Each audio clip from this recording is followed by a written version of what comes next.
In this video, we'll see how we can use standard deviation to determine outliers in a data set. We use the first test as an example. So we already calculated the mean and the standard deviation. So we'll use this information to determine outliers. So basically what we're going to do is we're going to find the difference of each data and how they differ from mean. And then we'll determine the magnitude of difference in terms of standard deviation units. So we'll use this column to create a difference score. Let's call it a deviation.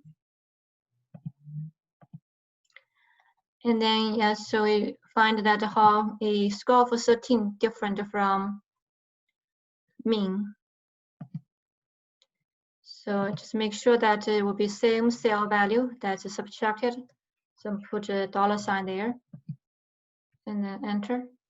So this tells me that a score of 13 is 1.85 points above the mean. And then I can copy down the information. So then we have, so we all have each of the score how they differ from the mean. So next, look at the mean difference in light of the standard deviation units. So what we're going to do is we're going to use the difference score divided by the standard deviation, which is here. Make sure that's the same value that will be divided. So put a $sign and then enter. I don't need that many digits, so I'm going to remove the decimals. Oh gosh, too much.